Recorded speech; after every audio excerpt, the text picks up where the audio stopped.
welcome to the Podnas with Face, Pat, Episode and 42. Tiz. What's up, guys? Welcome to the Podnas, show with three friends separated by distance, connected by brotherhood, having weekly conversations that you can join in on. As always, I'm 1/3 of the Podnas. It's your boy Tiz, and I am along with the other third of the partners, the Padawan here. And indeed. The other third, Face Mob, is not with us at the moment. He may join us at some point, but he had some business to tend to tonight. So be safe on that road, look, big bro. And yeah, man, if you join us, great. But if not, you know, we love you. And we're gonna try to hold it down in your stead, man. Hopefully we do you justice on your behalf. But yeah, what were you about to say, Pat? I'm sorry for cutting your wisdom, my brother. oh no, I would say he was going to go on a long extended pause. You know what I'm saying? Until he comes back. I mean, super extended though, like for a while. That's all. Yeah. But yeah, man. Welcome to the show, guys. This week we still got the normal crazy shit. So let's just jump off into it, man. We always like to start it off on a good note, a positive note. First of all, before I say anything, let me just say rest in peace to Fuquan Johnson. Rest in peace to Michael K. Williams. Condolences to their families. Yes. Yeah, I kind of got my thoughts out about that and just my overall feelings that it kind of stirred up. I got that out on an earlier post today, so y'all can check that out if y'all wanted to kind of see where I was at. And if you just need help to talk, man, you know, hit us up, man. I might not be able to help you myself, but I may be able to point you in the right direction, the resources you need, or just, you know what I'm saying, be a listening ear. Sometimes it's just help to just get it off your chest and put it out there. So, you know what I mean?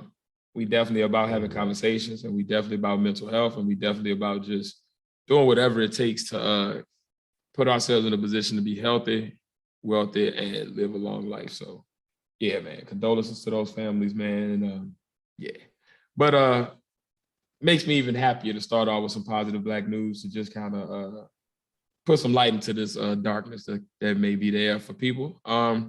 So yeah, let's get off into the good shit, the positive Black news, the cool shit, the awesome stuff, just the amazing things that Black people are doing, creating, experiencing, receiving, et cetera, et cetera, et cetera. So without further ado, the first story, man, is coming to us from all the way across the pond, as they would say. There's the first Black Miss Ireland crowned in the competition's 70-year history. So in the time that this has been a pageant over there, we have our very first Black Miss Ireland. Pamela Uba made history Sunday night by becoming the pageant's first Black winner since the contest began in 1947. The 26-year-old former asylum seeker came to Ireland from South Africa when she was 7, according to the Irish Times. Uba, the eldest of 6 siblings, is a part-time model and a medical scientist who has served as a frontline worker during the pandemic. So she said she cried when she got her Irish passport, she told the Times on Tuesday. And it was Uba's mother who got weepy Sunday, said the soccer fan and once nerdy student. My mom, she was in absolute tears, Uba said. So just salute to this queen, man. Got the beauty, got the brains, and, you know, shattering barriers across the pond, man. You know, we love to respect all of the melanated peoples of this world. And salute to the queen, Pamela Uba, for her amazing success. And, you know, continued success, queen, in all of your endeavors. You definitely got the pedigree. She has a medical science degree, and she's completing her master's in clinical chemistry. So she definitely already got her path, you know what I'm saying, laid out for her. She can pretty much write her own ticket at this point. So continued success. I hope you continue in the pageant work, continued success there, and continued success in the medical world and the science world, man. I love it. Just continued success, queen. I love it, man. I love that. Man. We need thank something you like for this. Thank you for winning that pageant, because I didn't even know Black people were in Ireland. You know what I'm saying? Let alone be, you know. There's an interesting history and theory around Black people Ireland. We may have to cover that on the pod next week. I got some, you know, I got them. You know, we like conspiracy theories and weird histories and all that stuff. So I'm gonna do the research on that, and then, matter of fact, why not? We'll talk about it next week. I got y'all. Oh yeah, Mhm. that's one. Yeah, I like learning history. Yeah, that should be a good debate. But it's yeah. Anyway, moving on to our next story. This coming to the first story, let me make sure I give credit. That came to us from the New York Daily News.com. This next one is coming to us from blackamericaweb.com. Howard University honors Chadwick Boseman by renaming the College of Fine Arts after the late actor. Oh, that's So dope. yeah, man. So salute to Howard University. News was made public via the university's Instagram account recently, referring to Boseman in the caption as an icon in his own right, who has left an immeasurable legacy for the next generation. The relationship between HU and Chadwick was one of mutual love and respect, with the 21 Bridges star and producer not only going back in 2018 to accept his honorary doctorate, but also delivering one unforgettable commencement speech. So shout out to Howard for just saluting the legacy of that amazing King, man. He deserves it. From all accounts that I've ever heard about him, everybody say he was just a really dope brother, man. So salute to King Boseman, salute to Howard for honoring him, and salute to all of the fine arts scholars that will now get to receive their degree under his school. So salute, man. Black kings and queens killing it out here in the game, man. And I love that blacks are supporting blacks there, with HU being the one that gives them that honor. So big respect, big respect. Yeah. Mm-hmm. All right. So for the next story, man, a Haitian American woman who has been helping the needy for nearly 20 years will now be named an African queen. Literally. Yes. Since 2004, the nonprofit Valley of Love Ministries has been helping to feed the hungry, shelter the homeless, and provide physical and spiritual support to the needy in Palm Beach County, Florida. And it has done much. The nonprofit started in a small space on Broadway Avenue, moved to a multi-unit complex on Blue Heron Boulevard, and now is an even larger space on 45th Street that provides more services, more support, more help. Indeed, she helps more than 300 people a day. Thanks to those efforts and much more, the founder would now be an African queen. Marie Antoinette Jean-Pierre Thelin is that person. On September 9, 2021, she will be named by the country of Nigeria as an African queen and will be recognized over the course of a 10-day coronation celebration. I'm very excited about this, said Mr. Lean. Nobody but God, really and truly. The African nation learned about her work because she helped a man from Nigeria in 2020. When he returned home, he told country leaders about his experiences and who had helped him. And she would be the first Haitian American named an African queen. So salute to Queen, literally Queen Marie Antoinette Jean-Pierre Thelin. Big salute to you, Queen. That is big shit right there. And salute to her for all her philanthropic efforts that are out here making sure that people can eat. We just was talking about homelessness recently, and I love to see the people out here that's really doing the work, man. Like that. Just salute, man. And on a small way, man, if you can, when you go somewhere, man, a lot of times my wife, my son does it. A lot of the people I work with do it. Myself, I've done it. Grab you an extra sandwich or something. If you ride past something, you see a homeless person, man, just go ahead, hand it out there. But just do what you can when you can. And I think these people that's out here doing the work, man, love that she's getting recognized for her efforts. And salute to the African queen, Marie Antoinette Jean-Pierre Thelin. All right. Man, I didn't even know people were still being kings and queens, let alone, you know what I'm saying? Bruh, Learning a lot already. Man, you'd be surprised. There are still princes in Africa. There are still kings in Africa. That is still very much a thing. Lineage and whatnot. Okay. I don't know that you get the political power so much as the societal recognition, but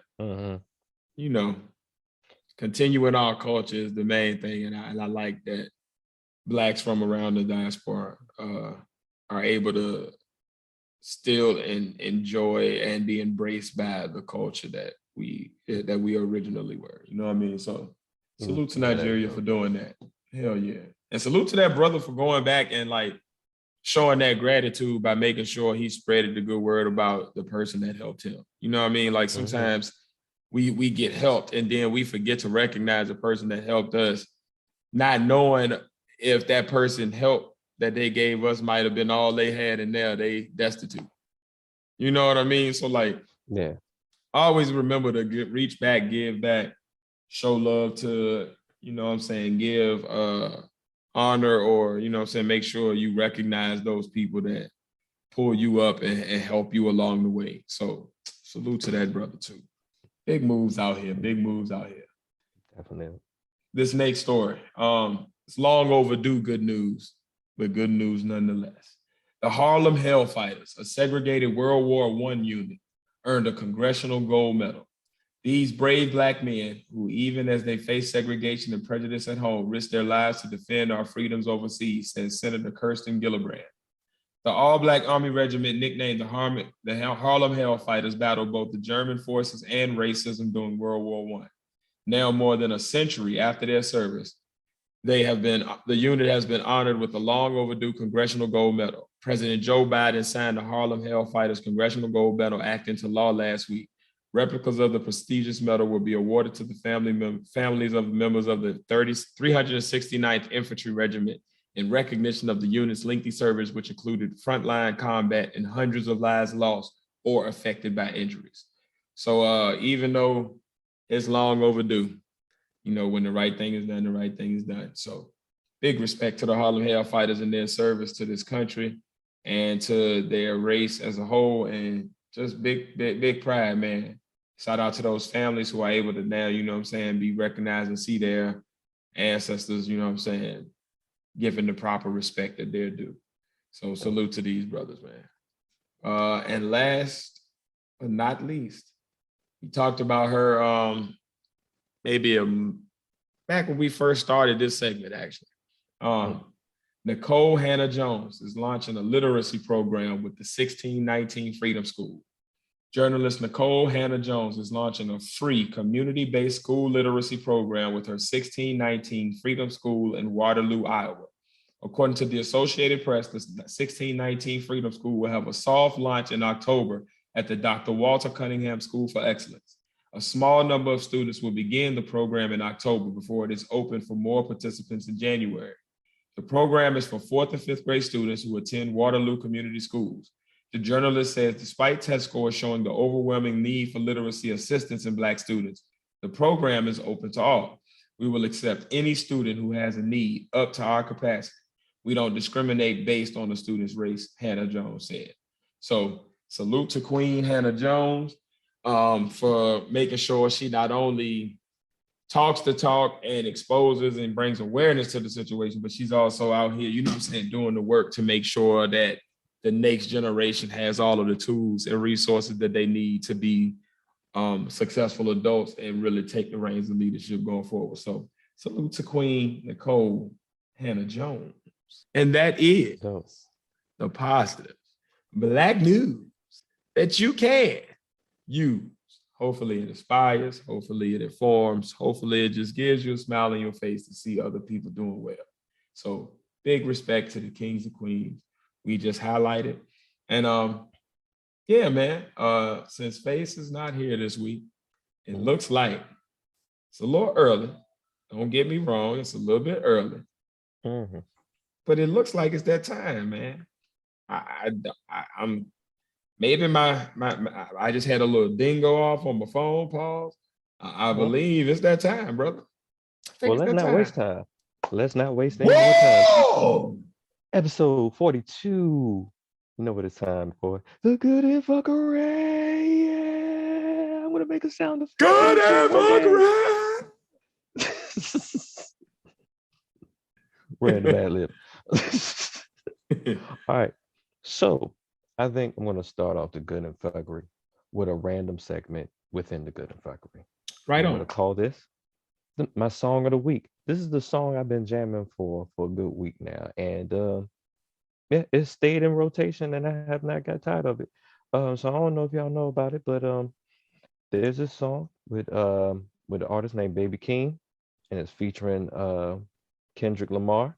and it's called Family Family's Ties. House. Yeah, Mm-hmm. yep. I'm familiar. And when I tell you, when I get hit with it, and then I saw the video and everything, yes, He's this touching your this heart.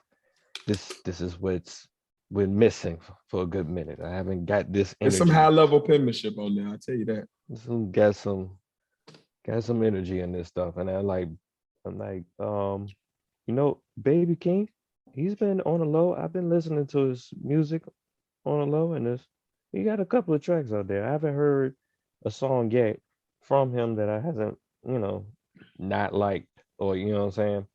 But man, one thing I admired Paul's breath control as far as his raps, like just going in the whole time, on, and then going into a new flow as the beat drop or whatever. And I don't know how his process is, but the way, like, sometimes you can kind of see, you can kind of hear if you got an ear for it when a rapper punches in. But like I could see points where he could have punched in, but it don't sound like it. Now it could be kudos to the engineer or whatever, but awesome performance all the way through. And then I mean, it's a storyline behind it. It just goes into Kendrick's part at the end. And I don't know.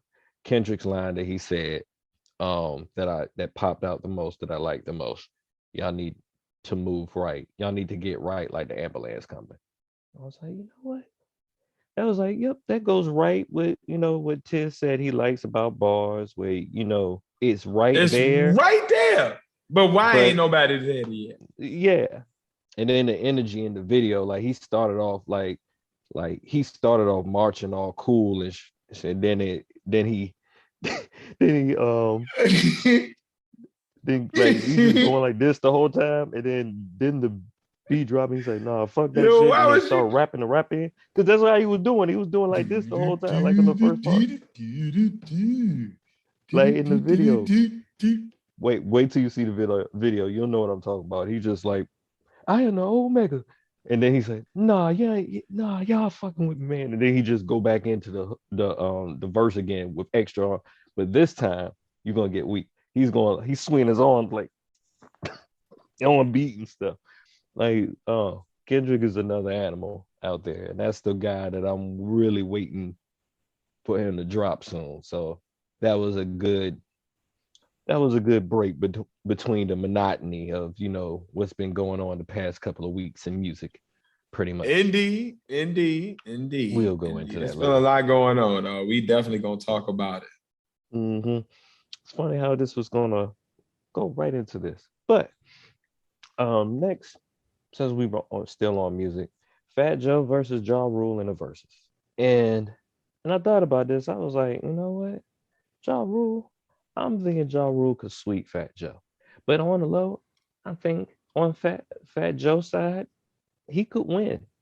Like he could win on the low. The way these verses been going, what's the format? Are they on the old school versus format, like were they just in the studio or something, or are they on a stage? Because what I'm gonna say is this: on the stage, if Fat Joe come like the Locks did and bring it straight to rapping, right? Mm-hmm. He got an advantage because he go back into that Don Cartagena bag and that bag with him and Pun, and he got a lot of like lyrical performances that slept on. If they go hit for hit, that's where it gets sticky, because Ja Rule got some bangers. Yeah, like he got some definite wins.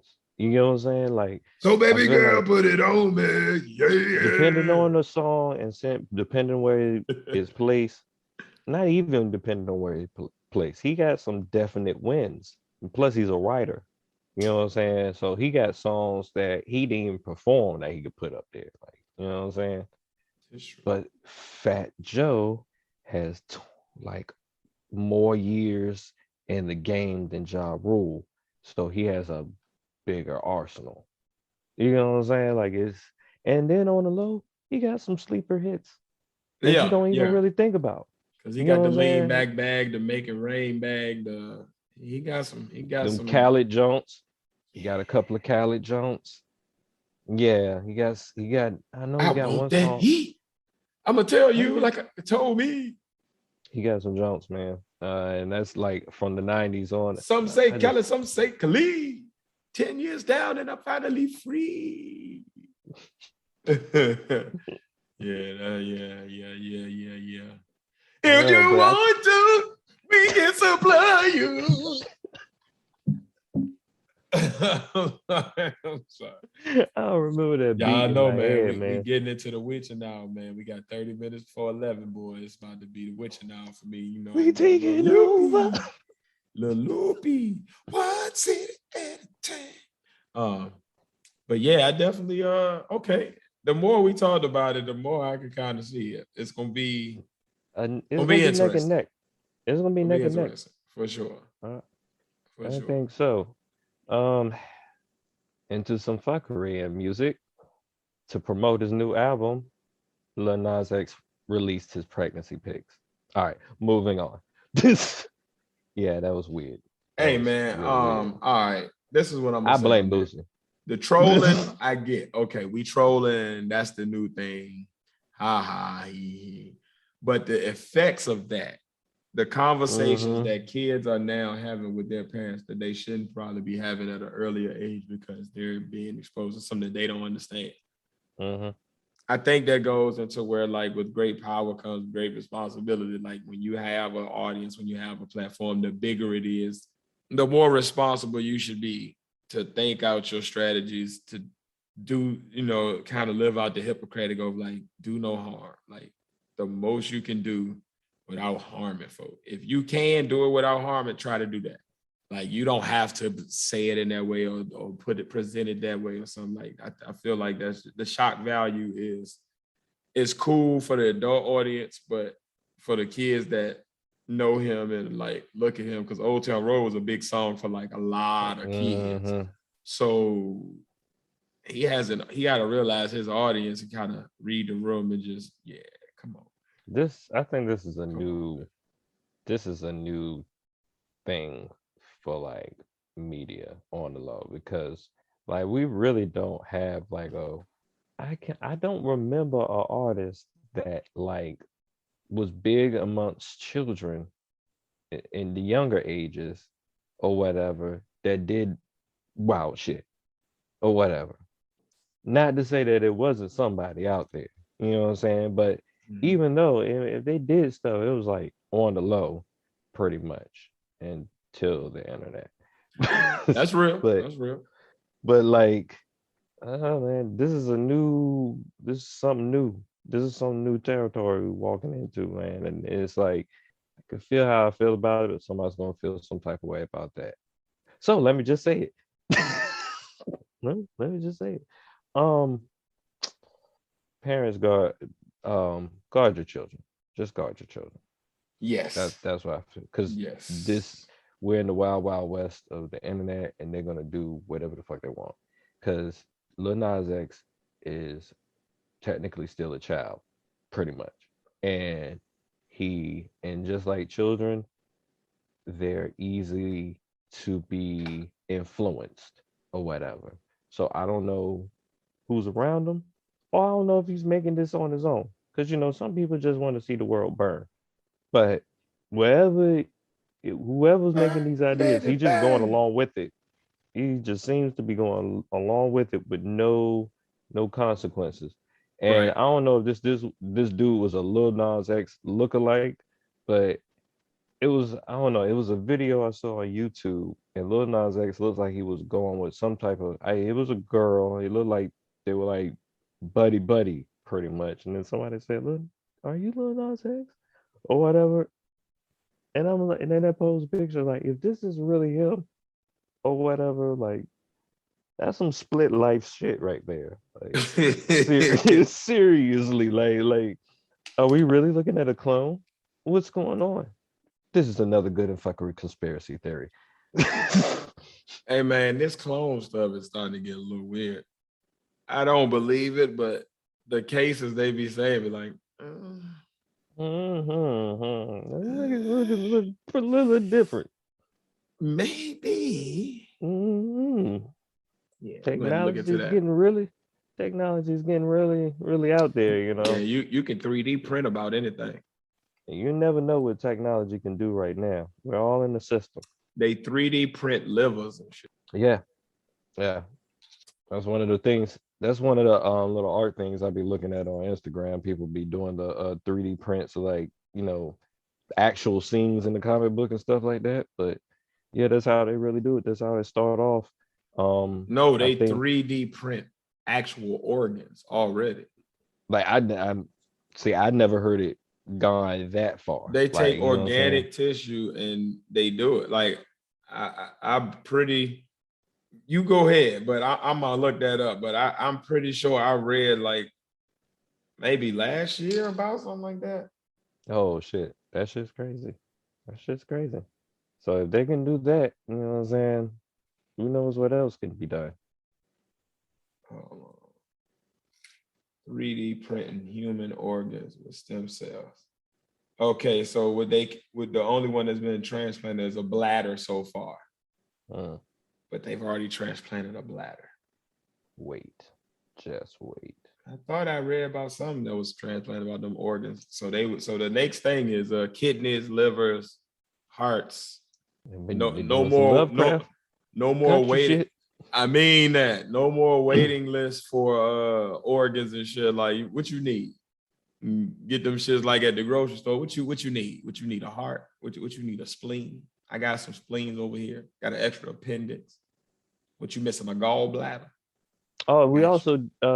also copy pictures and we do the mailing all here at Office Max. Yes. 3D The print your Office ass a Max me phone. 3D print you a a new gun. You can 3D print anything. I got dang Office Max me a goddamn pancreas. I'm just saying. They've already got the first transplant from like organic human transplant from this. So once they successful, they like, oh, let's ramp it up. We're good now. It takes the body takes it. We're good. It's about to go down, champ. They're on the search a human search for immortality once again, pretty much. Got all the information in the system, pretty much. All part of. Speaking of systems, the Matrix Resurrection, man. The trailer's coming out Thursday, and I seen some of that. That shit look crazy, nigga. I have It not looks like they're seen redoing it. anything yet, but I'm excited for it. It's kind of like they're still doing the same story, but it's like a reboot of the story. And now Neo is John Wick, and it's more. Yeah, I'm excited. This is some shit. Oh, Neo is John Wick. No, because Keanu Reeves still got his long Jesus hair from John Wick. And then and it's the Just Matrix, Jesus and hair. in the Matrix, he's like cyber Jesus. So I see where you're going. Cyber Jesus. I'm definitely excited to see what they do with the story. I didn't really know where you can go with that unless you like reboot the whole thing as if the Matrix has rebooted and he wasn't successful, and then you got to new the one or something. But I'm interested to see how what they do now. Like, what's the new threat? It kind of gave me an X-Men Days of Futures Past feel. Like it kind of gave me like they're gonna have to go back in time. Like, all right, the Matrix reality is like a sickness, like COVID, and they're treating it with one of the pill that you pick when you just want a regular life, or the pill versus the pill that sends you to the Matrix, the blue pill, pretty much. The way they did it in the trailer.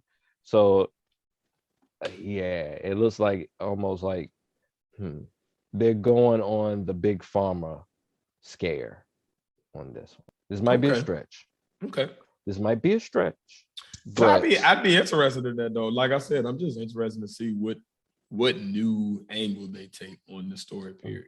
You feel me? So yeah, I'm open to it. I'm here for it. And at a caveman primitive low level Padawan shit, I don't want to see that nigga fight, because the Matrix have been having some of the greatest, closest to live action Dragon Ball Z fights we've been seeing for a while. Like, remember that one scene where he's like in the alley basketball court, and he's fighting all the Andersons and stuff like that all at once. Yes. When he was fighting like the million, it was like the Million Anderson March. Yeah. Yeah. I Yeah. definitely remember that. Yeah. Swinging around and stuff. It was pretty cool. It was pretty damn cool. This is me. I want all movies to look like The Fifth Element in The Matrix.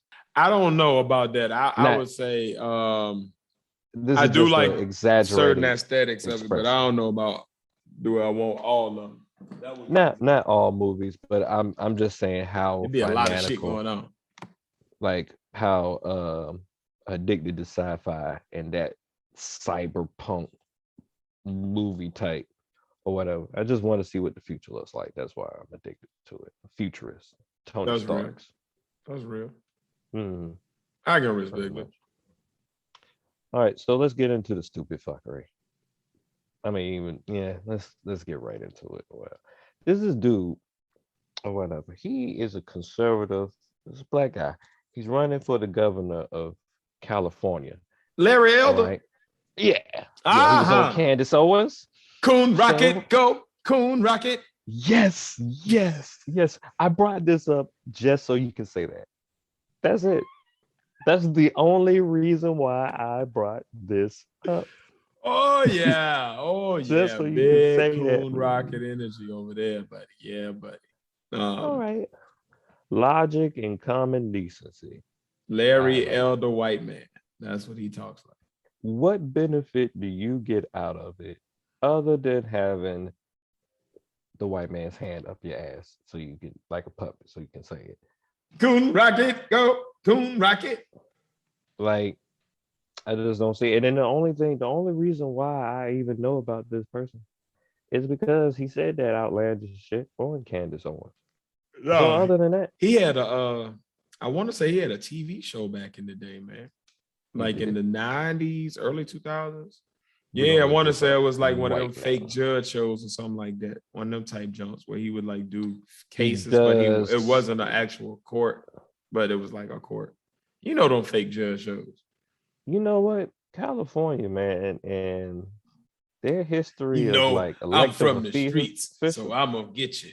I'm gonna make sure I give justice to the people. Next on Judge Elder. That type of shit. Yeah. Roommates fighting over spaghetti spilled in a TV and dumb shit. You know, just random shit. You know. Yeah. Ain't helping nobody in the community with it. Just dumbass conversation. But yeah. Man, California kind of got a long history of just random people that had shows. But you know what's weird about California? It's politicians. But it kind of fits because it's California. California has the weirdest politicians, but they keep on passing legislation that helps the black people over there. So I'm gonna tell them to keep on doing this shit because they done showed up on the positive black news a few times. So I'm rocking with California right now. I have nothing bad to say about them, but keep going. I don't think I have. But if y'all let this Negro here, this That's Coon Rocket, I'm just bringing it up. if you let this Coon Rocket blast off, I swear for God, y'all will never hear from me again. Don't you do it, California. We don't need no Herman Cain wannabe. That's what it is. The resurrection. But 999 makes no sense. But that's this week's Good and Fuckery. Coon Rocket. Coon Rocket, go. Coon Rocket. I brought this up just so he can say that. I swear to God. Hey, man, I'm going to give the people what they want, man. I'm going to give the people what they need. And go ahead. Yeah, come on with it.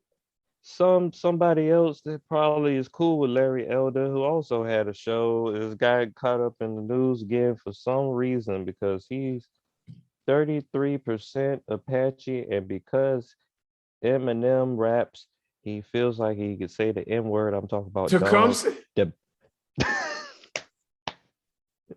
I don't know if he put Digger Burgers, but it's Dog the Bounty Hunter. But oh hell, man, you said 30% Apache. I was like, you done found the real Tecumseh? Oh shit! I might have, Boy, I was about to but lose my shit. nah, I'm about to man. be the funniest shit ever. I saw this, and then I seen him get brought up on Dark the other day again, but I seen it on a separate video What that dog done did now? You call somebody it else was nigga? like some old like audio of him telling his son that he can't have a black girlfriend because he says the N word, but he doesn't say the N word like a racist, and he don't want his business to be falling down because of a racial slur. Isn't this Because if you old? hear it, it is, but it for some Why are they reason bringing it back up? that's the weird thing about it. It just popped right back up, What is he? and What has he done recently that got this popping again? no, Because I'm like, I thought we had left him in the archives of the TLC TV show Nut Jobs that no longer are around. That we I had think kind he of put in kind that of. trunk and tucked away in the attic. I want to say that he got into an interview and he brought it back up, and the interviewer brought up that situation or whatever, and Got then it. yeah, he just from there just brought up whatever random excuse he can because he got hit on the hot spot, pretty much. Hit on the hot spot. Pause. Pause. All of that. But yeah, I got you. I'm with you though. I'm with you. I'm with you. I'm definitely with you. I got you. So this is what we call the segue segment of the good and fuckery. Um, I love this fucker because it's just hilarious, man. Chris Brown called Ye a whole hoe for leaving his first off of New Again, and then he released it. That's not all. A lot of people was mad at Ye. Soldier Boy released his Donda verse, and let me tell you something. I'm not the one to always say that Soldier Boy is the greatest rapper in the world, but that had to be one of the best Soldier Boy raps I've ever heard in my life. And I understand why he's mad because that is the best verse I've ever heard from Soldier Boy. Now Like I he gotta go sounded, look up this verse. I didn't even pay yeah, attention like to them this, dudes that was mad, and I just was like, oh yeah, they always mad at me. yeah. And in pure Soldier Boy fashion, in his anger, he challenged Ye into a boxing match. But yeah, Oh, if you gave someone one of the best verses of your life, I think that's the kind of spirit you would probably be in if your shit got cut. But I can't I argue think that. I think Ye is hiding on behind the fact that I think this is why Ye brought up the fact that Universal dropped Donda before he said go, pretty much, because he wanted to drop it during Drake or whatever. So Well, he missed that boat. yeah, he missed that boat and a couple other boats. But within that, we also have Drake releasing Andre 3000's Donda verse. And like in great Andre 3000 fashion, he makes an awesome verse. But he said that he didn't realize that Donda was like supposed to be, and I don't want to say censored, but have a mild tone as far as like vulgarities and stuff like that. Right. So he didn't feel right saying his verse, but his verse was also about his mother that passed and relating it to Kanye. The problem with the song is that Ye's verse is a diss to Drake, and it just don't match. It's not the verse that I was expecting after the fact that Andre say that. Now, mind you, I I like I like the battle. Like, I just like the battle. Tiz, we know that you love the battle because you consecutively keep track of battle rap, pretty much. This is how you are the reason why I know as much as I can know now about the battle rappers now, because I've been so out of touch about it. But even though I like hearing disses, it just wasn't the time and place in the song for that, pretty much. You could have kept that as a separate verse or whatever. But Andre said he didn't know about that verse. He'd heard something else before that. So it just felt like, I guess, Kanye was in his feelings about all this stuff, and then he just put out that verse along with it. Mm, mhm, mhm. That makes But sense. That sounds yeah, about like Kanye. everything has been like subliminal tactics behind that whole thing, It's a lot of covert operation. pretty much.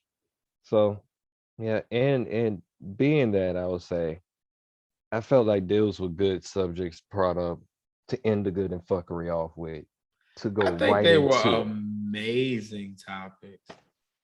Because my topic for this week is actually Donda versus CLB, aka Certified Lover Boy.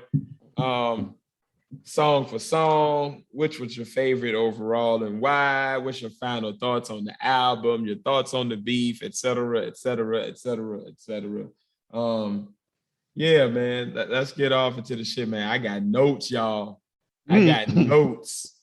I got notes. So y'all I know we got did the title. Donda, right? Y'all know we did the Donda breakdown a couple weeks ago, and now I also have listened back to that again because I told y'all that night that it was kind of whack to me, but maybe I'll feel different after I listen to it in a different format and just kind of process it a little bit.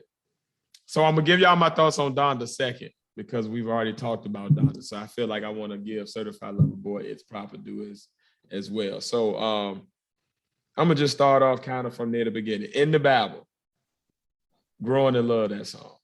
That shit is hard. Dirk and Giveon were excellent choices on that as far as just their vocal tone, the content, the way they structured their verse. Like it was just dope. I really enjoyed that song, and it's starting to become one of them songs that I like it, but starting to love it. You feel me? You feel me? Fair trade. It's okay. I'm gonna be honest. Some of the beats are cool, but Travis Scott is not somebody that I'm a huge fan of. I like the people on some of his stuff, but himself, I'm over it. Feel like with I Travis, said it. I said it. Sue me. I listened. It almost seems like with Travis, it feels like he's like part of the instrumentation in the background when I listen to him. The Yeah, way, it's like he's just ad-libbing. yeah. And I'm tired of it. I don't want to hear it's lit. I don't care. No, I'm good.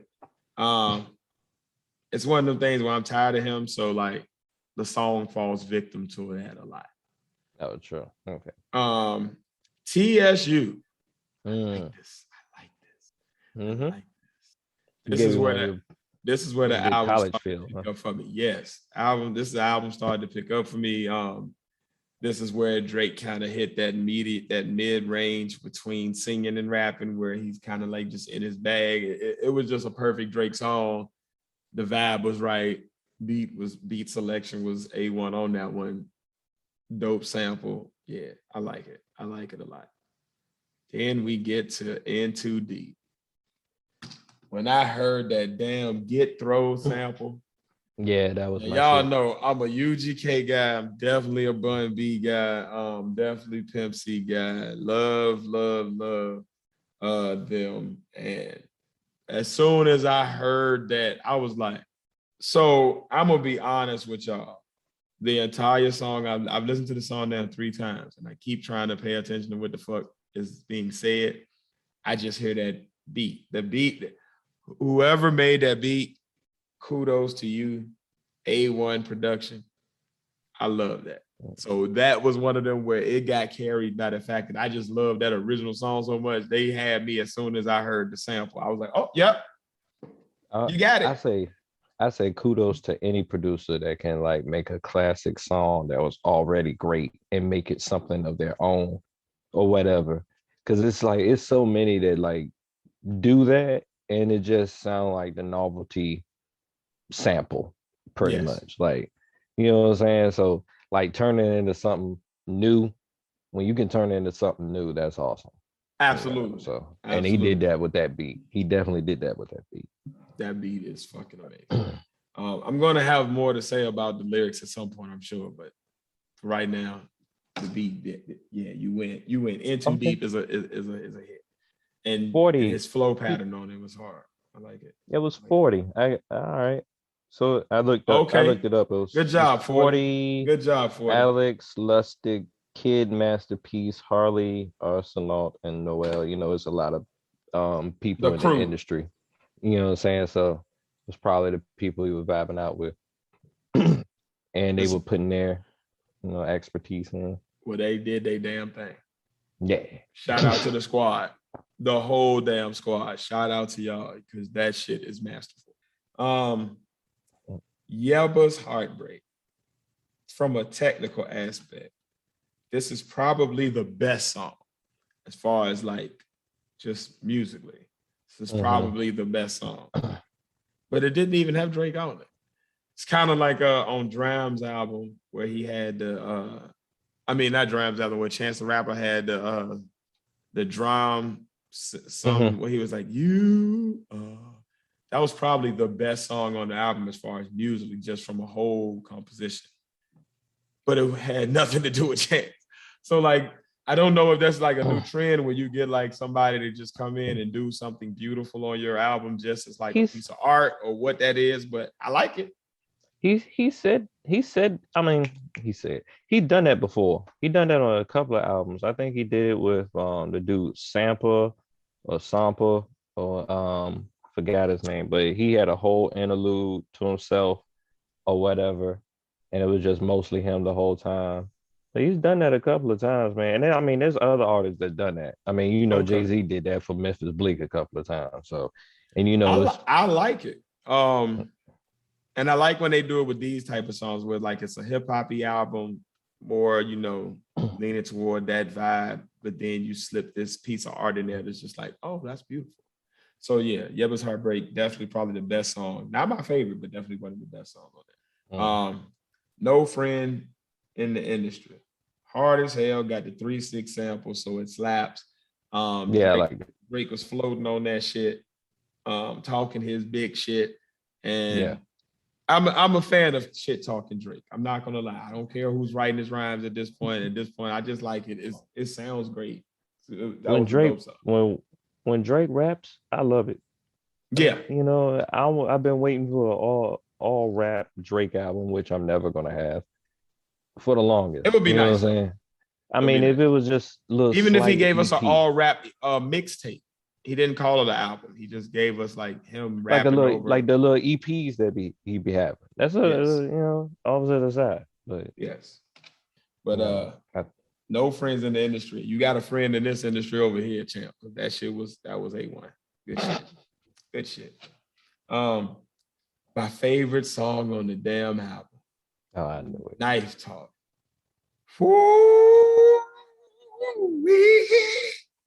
21 Savage, Project Pat, Drizzy, man, that shit right there, that gang shit. Oh man, that shit spoke to my soul. Like that shit made me want to go all the way back to like 2003, 2004 and just go ride. I said it before. Everything is 3-6. That music shit was keep telling y'all. Fucking, oh man. Thank you keep telling y'all for putting that together. On the low.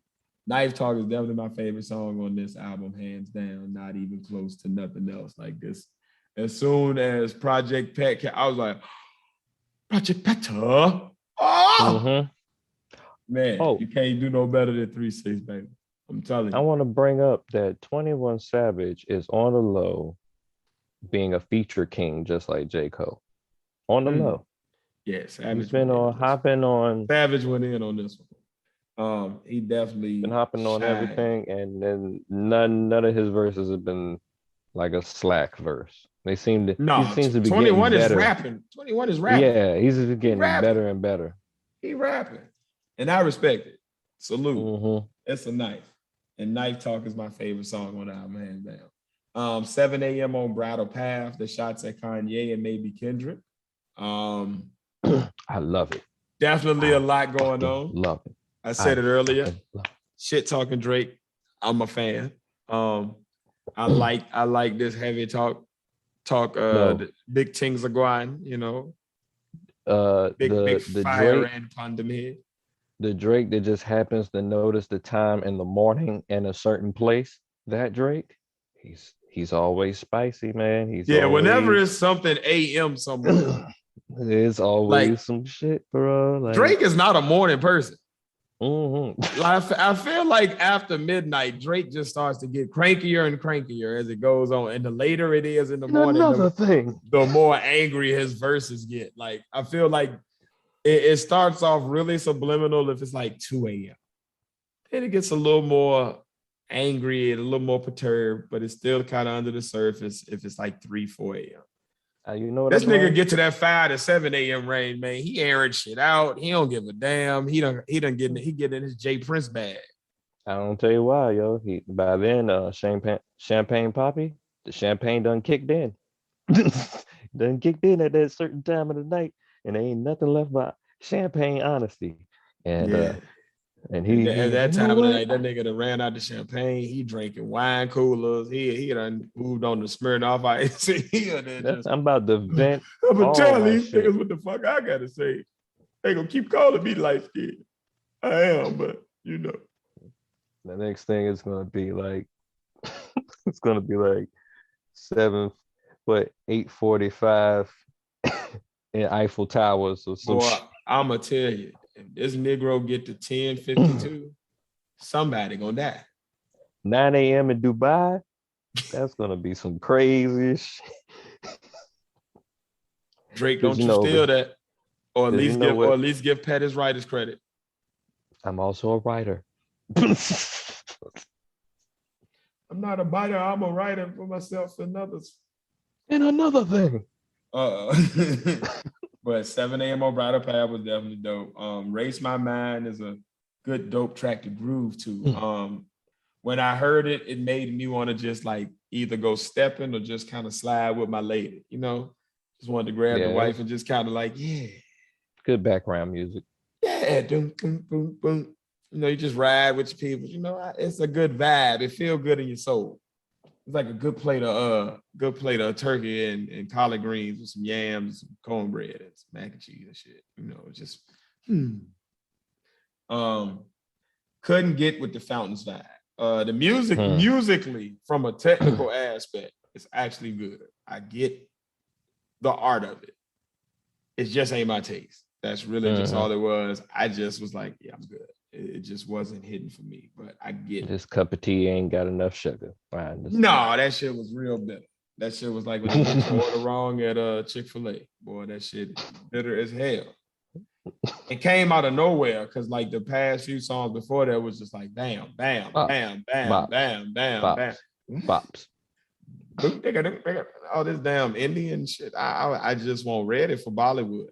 I want ready. No, he be going, you know, in the Afro beats. He's definitely very all over the place with it. I respect the diversity in his music, that particular vibe. And I like Afro beats in general, but that specific vibe just won't it for me.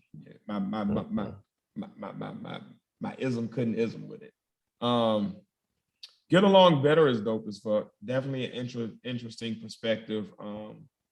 And there was a time in my life before I was married, before I knew my wife, you know, back in the college days, back in the ODU days, where I was in this situation where I definitely got along better with some of the friends of my girls than them at certain points where it would get a little weird in certain times. So I get it. So dope, interesting perspective, and just a dope song. It was a real cool vibe. It wasn't like overwhelming or nothing, but it was good. You Only Live Twice. It felt good to hear Rose floating on the track. It was a perfect beat for these three gentlemen. Lil Wayne came in with a stellar verse. Like all three of these dudes just bodied this beat. And it reminded me of the early Young Money, Triple C, Khaled vibes when it was just all of them just getting together, just creating bangers, like these anthem type shit. And that's what it felt like. That was a really dope song. And I could see that being a single. Lil Wayne's verse is like one of my favorite verses, if not my favorite verse. It was a lot going on this one, man. This is one of them, like, you gonna want to play it back and bang, man. Like, it was definitely just good to hear these three brothers just crush it. So dope track, all three went stupid on it. Off topic. Lil Wayne also is another person he's always been one, but he's back in the feature game or whatever. Like, Yes, yeah, he's on the making low. his Like I return. He just done seen picked the him. cup back up, and he's picking his features back up, and it's getting good. It's like on the low. You notice like he was on a West Side Gun got a new track, got a new album out, and he's on the West Side. What is it? Bash Money, and he went off. And it Mm. does not sound like a normal beat that you hear Lil Wayne on. So that's Mm. why I'm like, I Okay, now respect that's Lil different. Wayne. Lil Wayne is an MC now. Lil Wayne is an MC now. Y'all got to give him his MC props But he's because definitely, you know, not just the simple fact that he's on a West Side Gun and that's an extra hippity hop type music or whatever. It's just the if simple y'all didn't fact know, that Pat loves West Side Gun. yeah, I love Griselda. The Griselda's it gives me that nostalgia feeling. You know what I'm saying? From back in the day in the 90s and stuff like that. But like just the simple fact that that's not the normal beat that you hear Wayne on and he crushed it. Yeah, I You know what I'm got you. saying? Mm-hmm. Like Mm-hmm. as it on some MC shit, like just the art of like being able to hop on any beat. That's some MC shit. And I think That is some Wayne MC should get shit. his MC props. You know what I'm saying for that. That's real. That's real. I can respect. Um, the last three songs on the album just kind of like I Am Y2. I like it. I definitely think it was a good song. It slaps, but it ain't like something that I would write home to mama about. It was just good. It wasn't great. It was good. I felt like Fucking Fans was whiny to me. Just sounded really whiny, and it just like the vocal tone and stuff just got on my nerves. Like halfway through the song, I was just like, ugh, shut up. Um, and then the Remorse, the sample was fire, but lyrically it didn't move me nowhere. True. So that's my take on song for song for Certified Lover Boy. And now I'm gonna give you my song for song for Donda. After the double re-listen. Question. Ask. Your favorite rapper was up there, man. You didn't even bring him up. I did not. Jay-Z's verse, Love All. I feel you. I just wondered because that's your guy, man. That's your guy. It wasn't. It felt like it was one of his throwaways. He was just like, "I'm here. Just want to fulfill my obligation on this feature. I got you. Just want to make sure keep my name in the mix." But I don't know. Since the song with him and Nas, I feel like this past couple of features have been kind of like, cool. But they're not his normal, like, oh shit. I feel like he's just keeping it all in the tuck. Yeah, I wonder is he on some shit now too, where like back in the day he would have bodied whoever he was with, or at least went for their head. I feel like now he's almost like elder statesman and shit. Like, I'm gonna give you the feature just to give you the look, but make sure you still shine, like that type of vibe. And then I think sometimes he just like, all right, I don't really rap that much now. I'm not really focused on the album. I want to take this time to say whatever the fuck I feel right now. Yes. So Donda, initial reaction. We hate. I just wanted to. Okay, I go just ahead. wanted to say. Go ahead. I just wanted to say that when the beat changed on Champagne Poetry on the first part, I just liked that part. It just kind of went in on the first song or whatever. Yes, it changed up. I didn't even mention Champagne Poetry. How did I leave that off? That's my fault, y'all. That song was immaculate. That's a beautiful damn song. Like, well written musically, like the arrangements, like just everything was very well put together on that. So that was definitely a good way to just kind of kick off the album and let you know, like, sonically, you're about to get some good shit coming. Yeah. I love intros, man. Intros set you up right. Which brings me back to Donda.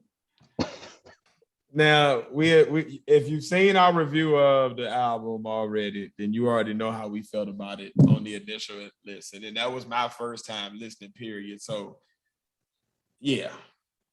I've listened to it a few more times in different formats.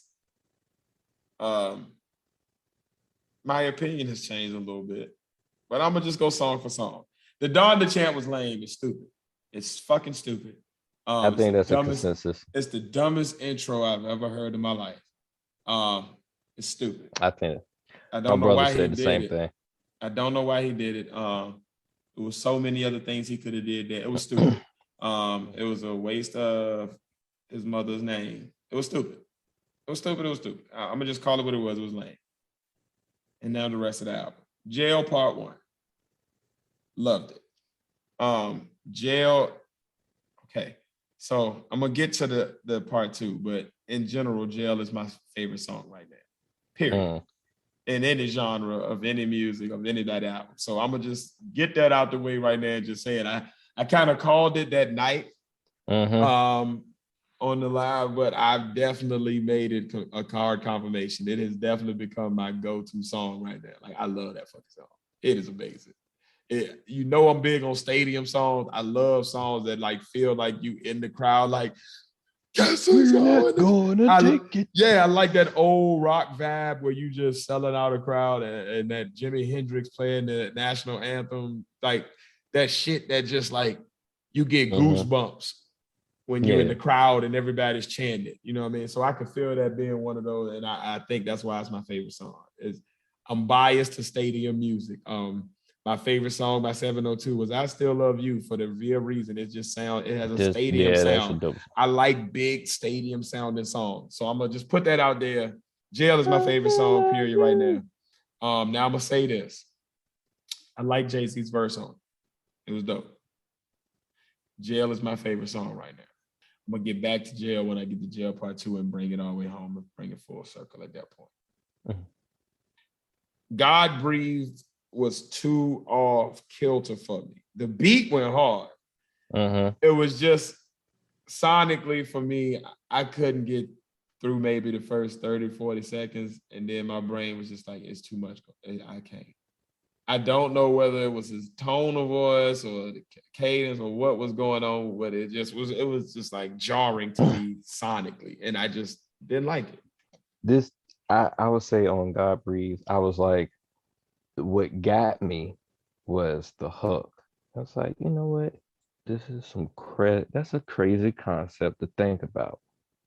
It's some crazy shit. I feel like God, that's some crazy crazy is what was going on as I listened. Yeah. This is a strong statement to say. And I like when raps are bold like that, but if you call this rap, but the beat did go hard and it went along with that statement. So I was like, oh. Right on. I can respect but at the same time, I was like, all right, nobody else is saying nothing up here. I'm going to either end up freestyling on this, but it feels too weird to freestyle on, or I'm going to skip this. Yeah, it was just, I wasn't ready. I didn't, Off the Grid was corny to me.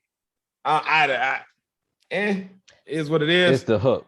It's the chorus. It was corny to me. It was really corny to me. The beat slapped. As always, you know, Kanye is an amazing producer. The beat was hard. Just was corny. That was the overall vibe I left the song with at the end of it. I just was like, oh, that was corny. So, yeah, and they could have definitely left the second person off the grid, because I don't know what the fuck he was saying the whole time. Yes. Now, going into this conversation, I'm going to remind everybody, too, out there. Donda had 27 songs. No, 27. 27. 35 Lover Boy only had 21, if I'm not mistaken. Am I counting that correct? And technically, 1, 2, 3, 4. Technically, some of those songs are like 23. Repeats. Yeah, it's repeats. So, yeah, you know what I'm saying? So, but that matters, though, because I'm going to get to that in a minute, too, as I get to the second. But that does matter. Ooh, that matters. Hurricane was the victim to me being sick of The Weeknd. So as soon as The Weeknd started singing, the first time I didn't like it, and the next 2 times I listened to this album, still don't like it. Has nothing to do with Kanye. Didn't even care about what Kanye had to say. Weeknd started singing. I stopped listening. I am sick and fucking tired of The Weeknd. I don't want to hear his voice no more for a long while. I'm good on him. He was a good novelty when he first dropped. Now I'm just over it. That's Yeah. personal. That has nothing to do with nothing. I'm not saying he's whack or nothing. It's just I'm tired of it. I don't want to hear him no more. You put him on your song, you can kind of lose me as soon as I hear him come in. Nope. Oh, real. Yep. Don't like it. Some artists, you know, Sorry, you just Kanye. get tired of listening. So Sometimes Hurricane they fell victim to oversaturate. that. Praise God, I kind of like. The weird voice kind of made me like it. And then the bop with the choir is just my kind of vibe in music, period. You put a choir in there and the bop, you kind of got me so sonically. So all you got to do is halfway rap on there, and I like it. So I like it. I like That's the song. Who was on there? Oh, Baby King. Yes. From he's up there. Yes. Yeah, like I said, It's a good I'm song. rolling with him. Good song. Jonah was just good all around to me. I don't have any like special notes for that song. It was one of those songs that was just like, just a good song. I don't have like no amazing thing to point out or no special highlight for it. It's just a good song. Good song. Good song. Okay is fine.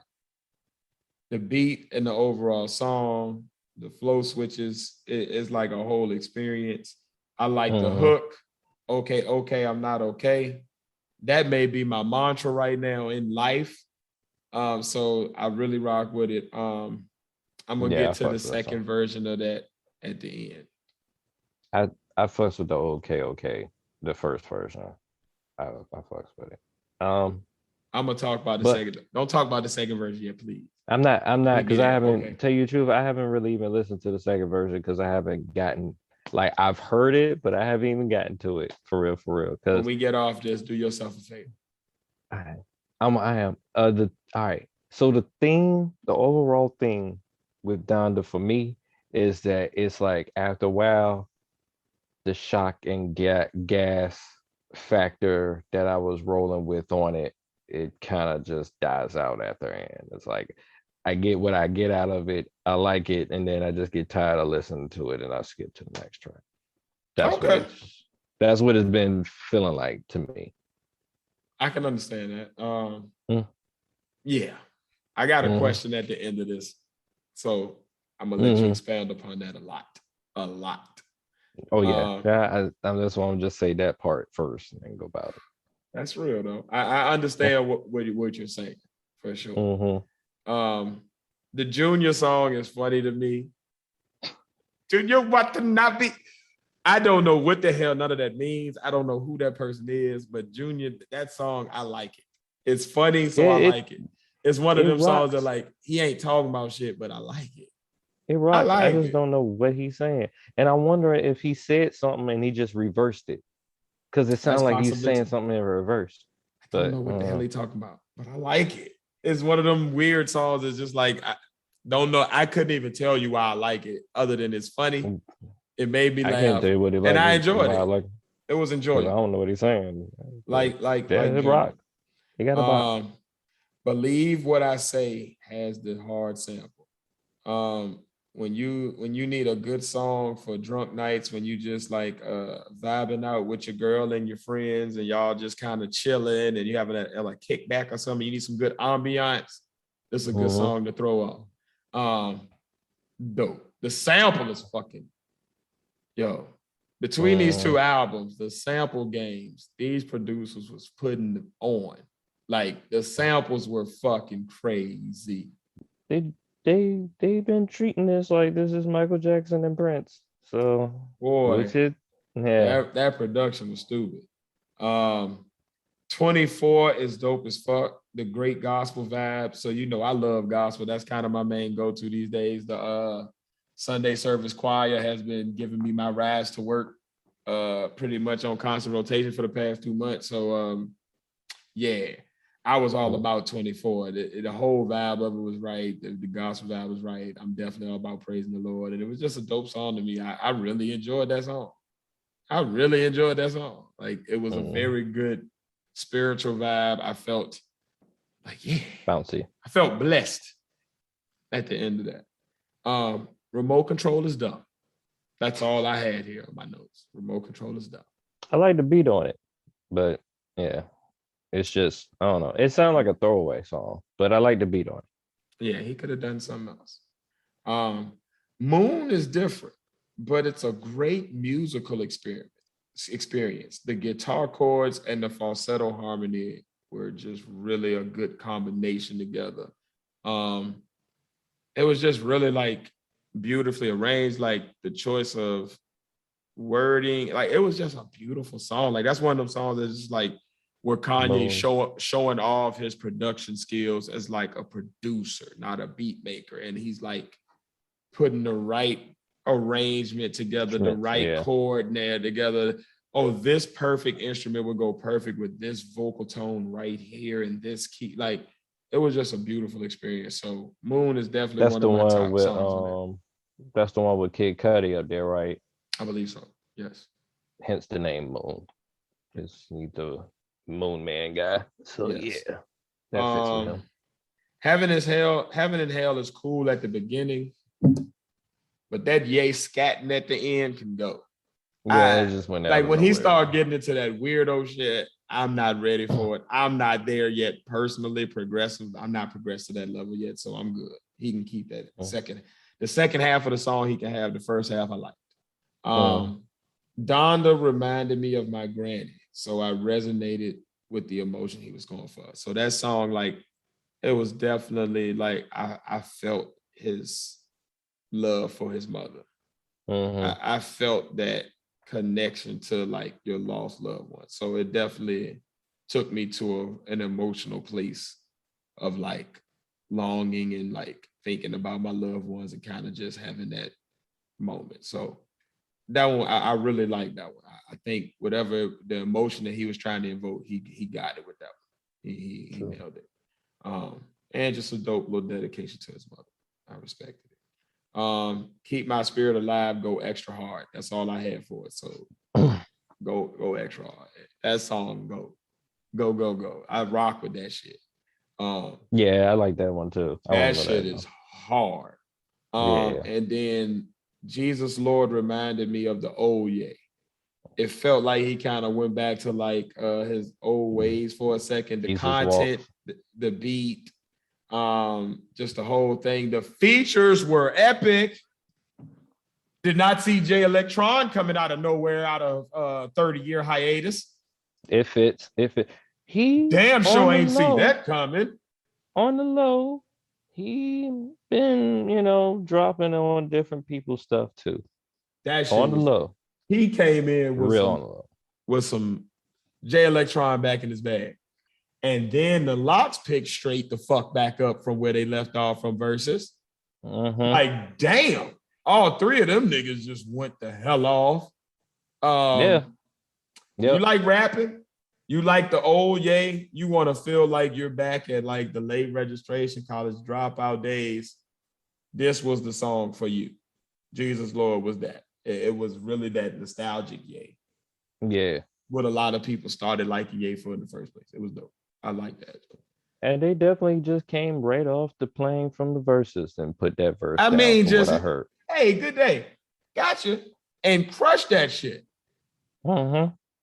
Veterans. Locks still winning out here, man. They still winning. Straight fire. You know who I think gonna win on the Fat Joe versus Ja Rule? Jadakiss. I wouldn't be surprised.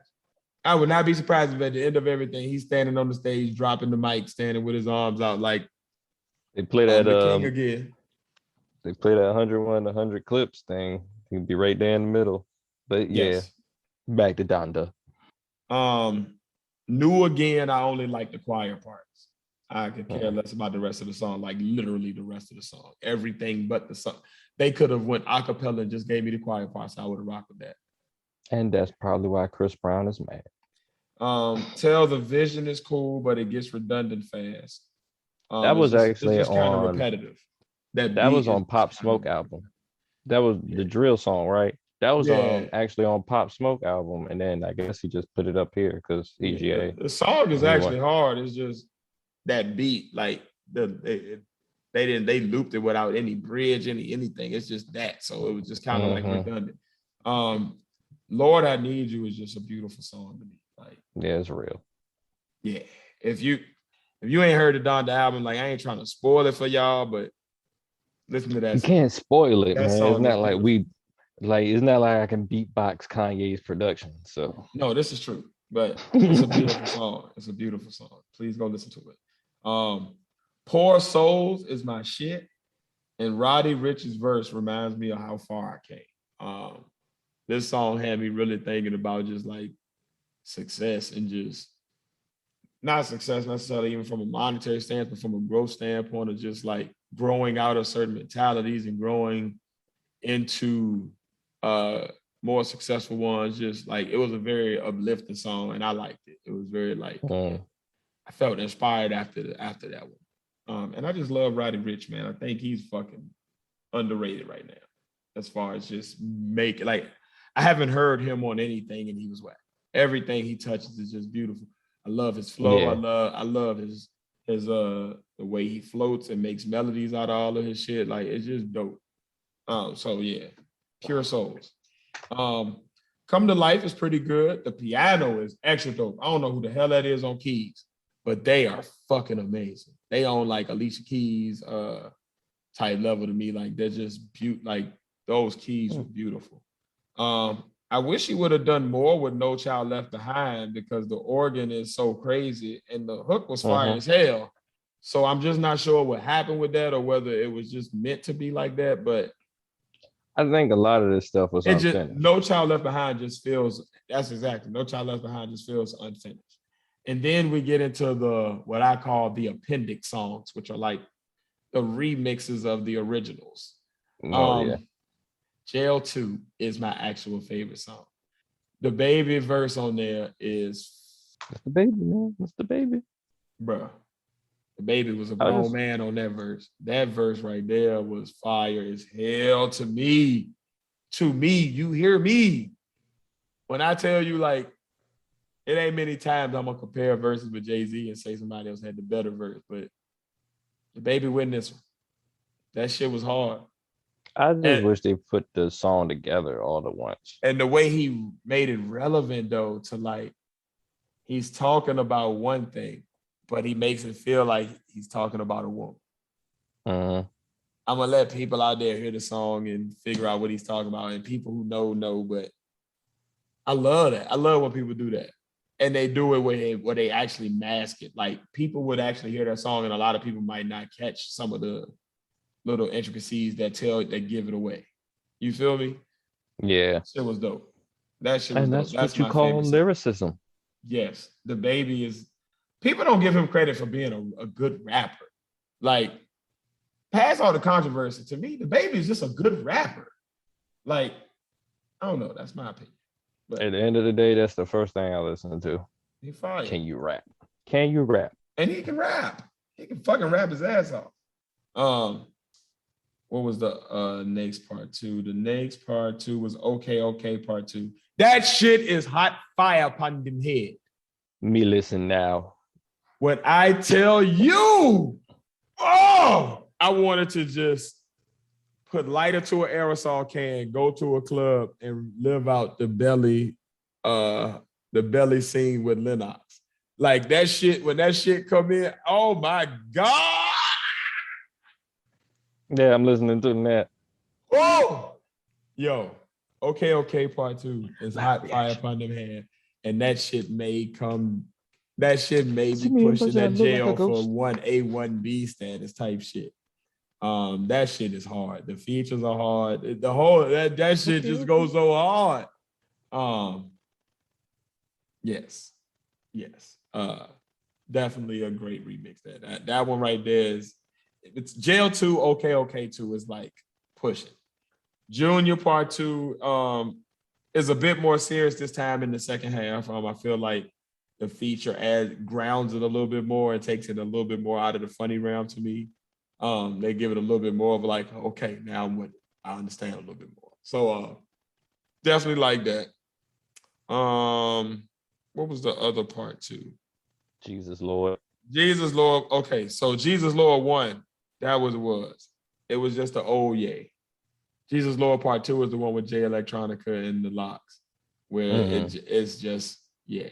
So Jesus Lord Part 2 is fucking crazy. Jesus Lord Part 1 was already banging. Jesus Lord Part 2, that shit, he took it over the top with that. And I think that's all the Part 2s.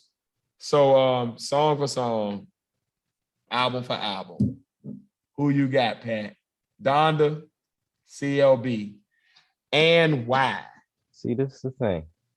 It's all about vibes with me, or whatever. I feel like production-wise and musically, it's Donda because Drake was real safe on his album. He didn't go outside his normal formula, pretty much. But at the end of the day, I think Kendrick album is the best album that's coming out. Hell no. At the end of the day. I can't All right, argue. let me make this all make sense for y'all right now. Bring Okay. it on. Because let me make it all make sense or whatever. I really love rapidy rap. You get what I'm saying? I really love rapidy rap. That's my first go-to, pretty much. And then everything else around it. Don't get me wrong, I listen to all kinds of music. I'm still got PTSD when it comes to country, but I listen to all kinds of music. Production-wise, when you're listening to music for sounds and you want to hear something new musically, Donda. I feel like it's Donda. If you want something for everyday use to get you through the everyday thing, you're not trying to think too much, but you want to be entertained intellectually, CLB. You know, for your everyday, I want to post something on Instagram. For your everyday, I just want to bounce. For that time that I don't want to think too much. I just want to enjoy the day, CLB. When you at home and you just vibing out, or you know what I'm saying, you just want to go to a whole nother level, or you're in concert mode, Donda, pretty much. The flaws on both these albums for me is I like rap. Okay. Okay. I like rap. I like rapidy rap. Not all the time, but I like rap. The only time I'm gonna listen to all of these, and then whenever they sing or whatever, I'm gonna be like, they could have took this singing part out and put a rapper in. Somebody could have killed this shit. Now, there's some songs I'll be like, you can't just there's some songs you just don't put a rapper in. You know what I'm saying? I'm not saying put a rapper on Yeppa's Heartbreak. No, I'm not saying right. That. And whatever. Just like rap, you know what I'm saying? But for right now, you know what I'm saying? Every day, because I'm a rapidy rap person, every day I'm probably going to listen to CLB more or whatever, but I'm probably going to appreciate the artistry of Donda with a lot more respect. You know what I'm saying? Like this, remember what I was saying earlier when I listened to Donda, it's like I get that moment, that dopamine moment. I like it. And then after a while, it just wears off on me. The reason why it wears off on me is because nobody came in and rapped. That's it. At least on CLB, when somebody's singing and all this other stuff, I'm going to get a verse. And I might actually get an actual rap verse from the person that. So which one are you saying is better? Kendrick, when he comes out. I guess Kendrick when he comes out, man. That's what I say. But between the two albums we talking about now, man. Man, I'm gonna say CLB because I'm gonna listen to it more. Okay. I'm gonna listen to it more. I'm not, and to tell you the truth, I really don't feel like it's better than Donda. I feel like they're two. But that's what I'm asking you. It's two Which different one do you versions. feel is better as an album? Not which one you're gonna listen to more, not which one has more of this or more of that. Like which one as just a complete body of work? Donda's a better. Which one do you complete body of artistry and album? Donda is a better put together complete artistry of album. Like no matter if you didn't like the songs or not, they still kind of flowed into each other. Like it was the whole time or whatever. It music, you know what I'm saying? I kind of feel like it is, but at the same time, it's like Um, mm, coughing. I'm gonna say God damn. Sorry. CLB got it, and it's not close. I mean, it's not a gap that's that wide. Like they're very close. Um, I Mm-hmm. think I think what I took it to was production, uh, overall, like the song composition in general, like so that's lyrics and everything included. Um, I took it to feature usage and then like actual album. So like when I look at albums, usually they have like a set, like the playlist is a set list almost. So I'm thinking Yeah. from like a DJ perspective, which one makes the most sense from a narrative standpoint, which one makes the most sense to paint a picture by the end of the album. So when I did that, I think from a narrative standpoint, I had CLB. Yeah.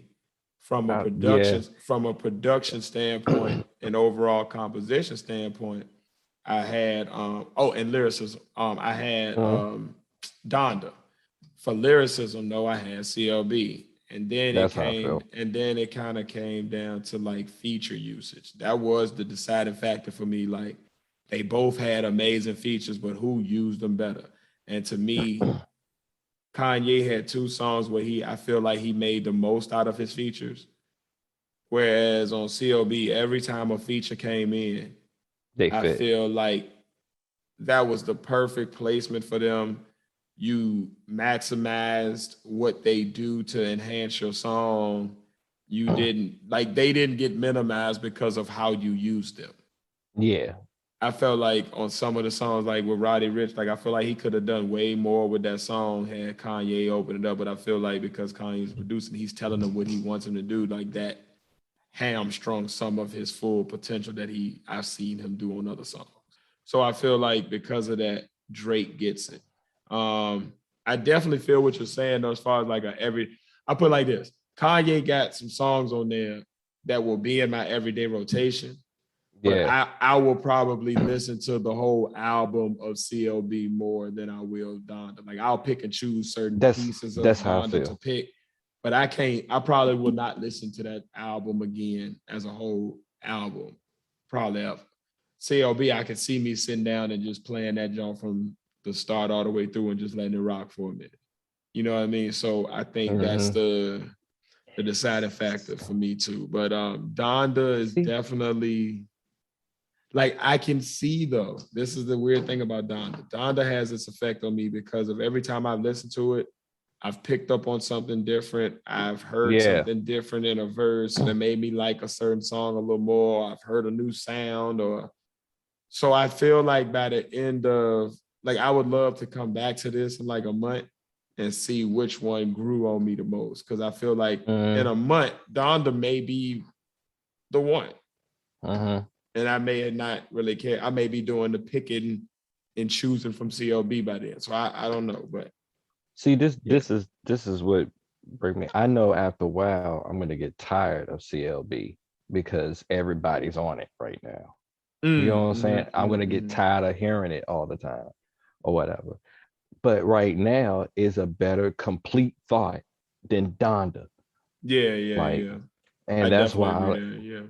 Yeah. I can't, that's why I can't really choose between the two because I feel like Donda, they're two different genre of music within rap. It feel like Donda sounds like a whole different thing than Drake. Like I don't understand. I can't really. I understand why I Ye know want exactly what to it is. Ye want to drop at the same time as Drake because of the beef and everything. But I just feels like if you were a devout Ye fan, if they dropped at the same time, you gonna be on Ye side. I'm gonna You tell you devout why. I'm gonna Drake tell you why fan, he's doing that though, bro. It's the reason that they sound like that to you is because it's not necessarily because the compositions are that different as far as the genre. It's more of the audience they're targeting. mm-hmm. Ye is playing the concert game. He's thinking about what gives you a better experience Yeah, in a concert format, because after these albums, what comes next? As The COVID, concert. as people say, fuck COVID and go all back out on these clubs and these arenas, the concert. So now you're playing the long game of the beef of, okay, yeah, we're going to see who wins on the album game and all of that, but we're also going to see who wins on this follow-up, like who has the better show off of this, who is selling out more because of this, et cetera, et cetera. And I feel like that's where Ye can shine, because this album is tailored to a stadium. I see why his listening party, why he didn't do it like at a club or in a studio somewhere or something, like why he did it in the stadium. Like when I listen to this, John, It's every stadium song music. is like, this is stadium music. Like this is something I play at the Super Bowl. crowd-funded energy. This is Halftime at the Super Bowl. I'm doing this. Yes, I'm doing this in the middle of like all of my people, and we all riding the same vibe, and we're feeding off of each other. Like you remember back in the day when I used to say when we go to the club, you could tell it would be good night because you'll see it was the wave. Yeah, that wave. It's this. Everybody's in aura that same... it's this aura of like-mindedness when everybody's consciousness is on the same page. And for that time, it's like complete nirvana where everybody is just mentally and emotionally and spiritually connected. And that's what Donda will do in a stadium. Everybody swag surfing at the same time. Yeah. Yes.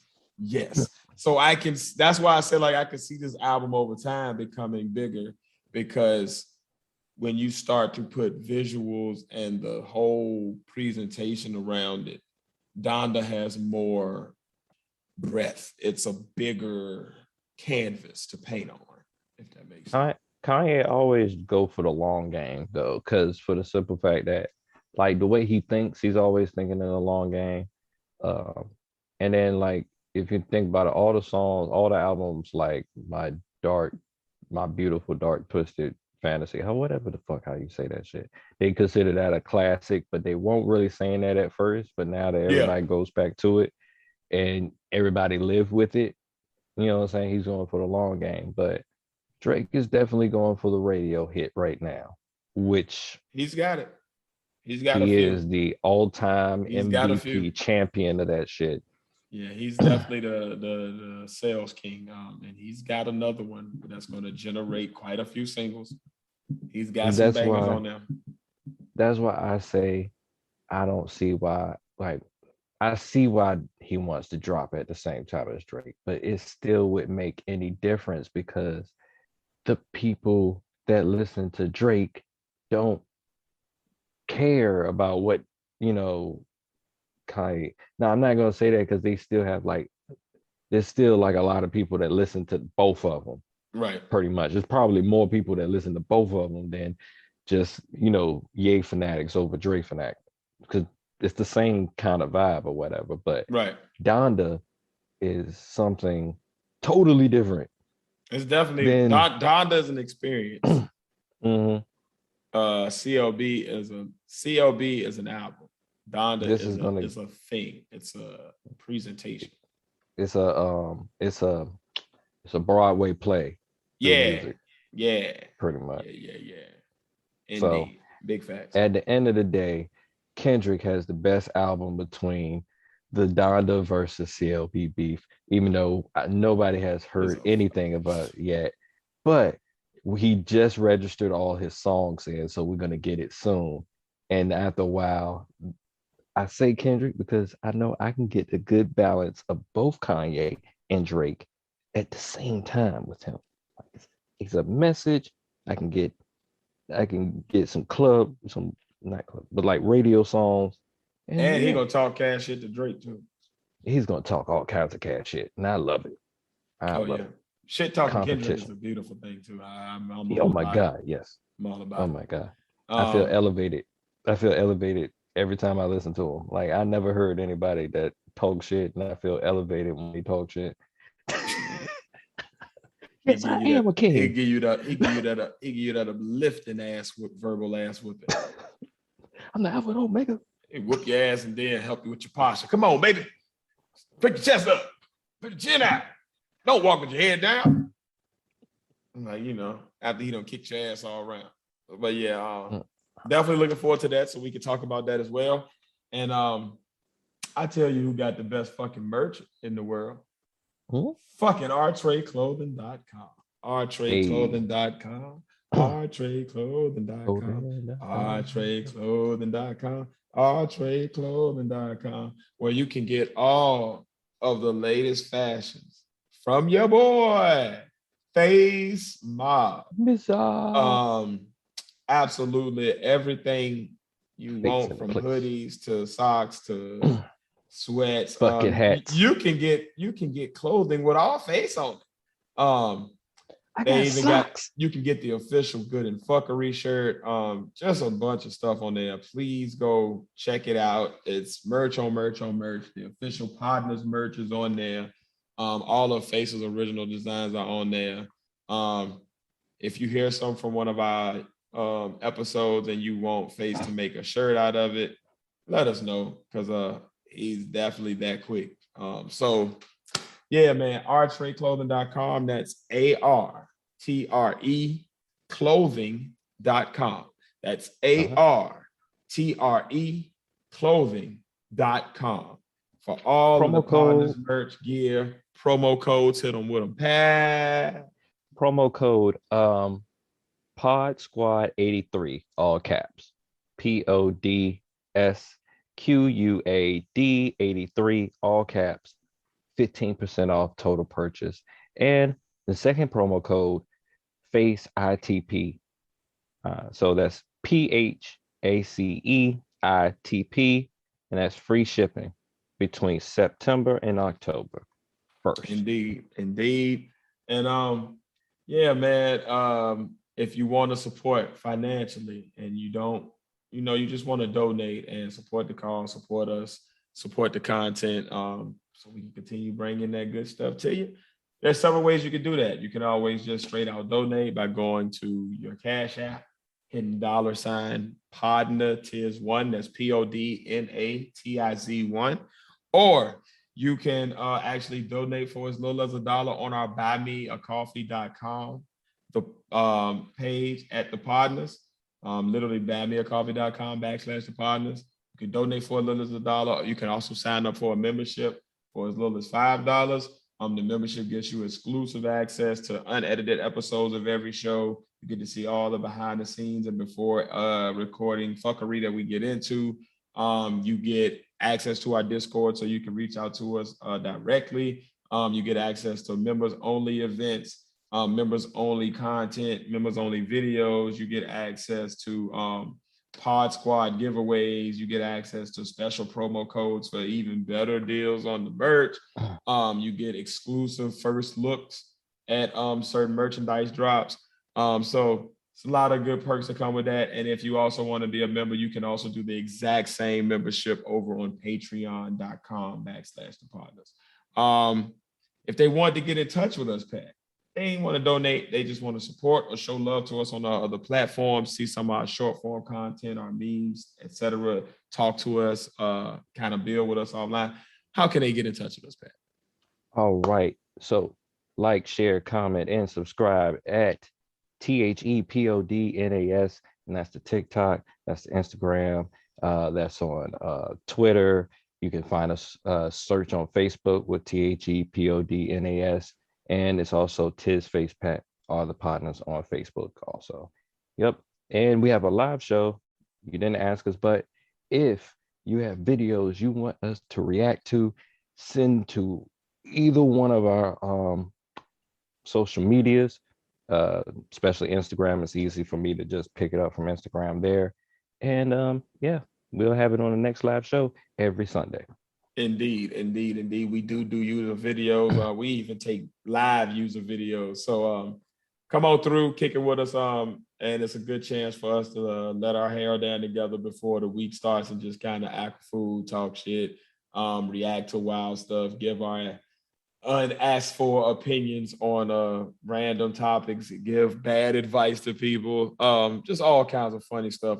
So it's kind of just our fan experience, our time to just react and chill out with the supporters who show us love.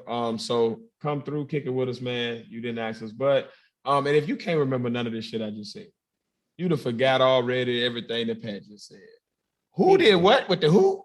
What was that code? Where do I go? What would I? Just go to thepodnas.com. That's THEPODNAS.com. THEPODNAS.com. All of that information is right there for you. The links are right there for you. I will be updating the store. I know, guys. Tiz, you're so slow with it. Tiz been swamped on work, life catching up. But we got floors, walls. The house is completely back together. Both bathrooms have been all 3 bathrooms have been redone. Flooring is done. Everything's been repainted. The floors I prefer the floors. They're much better than they were before, even. So property value going up and everything worked out with that. So definitely big shout out to 6-Star Contracting. Yes, shout him out. His name is Steve, aka Tito.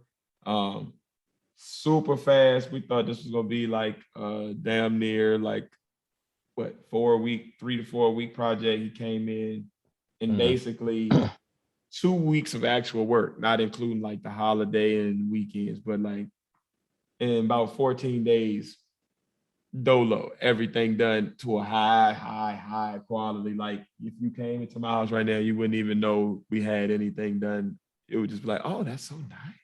So salute the 6-Star Contract. And and he like family now. He been kicking around at our crib so long. He like family now. So salute to the brother. Shout out him if you're in the Georgia area, and you need any type of renovations, repairs, anything like that done to your home. Does immaculate work. So shout out to the king, Steve, aka Tito at 6-Star Contract. Tito. Yes, sir. And man, another 6-star show from your boys, man. Shout out to Face. Hope all is well with Big Broski. And man, just love to him. And hopefully he'll be back with us on Sunday for You Didn't Ask Us. But as always, podcast coming on Wednesday. Content gonna keep dropping as we go throughout the week. And keep an eye out for whatever Pat drops next, because those are always a treat. So in the meantime, man, in between time, love yourselves. Love each other. And it's okay to not be okay. And if you are not okay, please let somebody know. If you see somebody not okay, please reach out and help. Pat, is anything you want to say to him before we get up out of here? Man, it's that time of the night. I can't think of nothing right now, but y'all could have been anywhere else in the world, but you with us, the Podnas. Indeed, man. And we appreciate y'all for it. Love y'all, Pod Squad. Until next week, man, episode 42 in honor of Jackie Robinson. We are up out of this.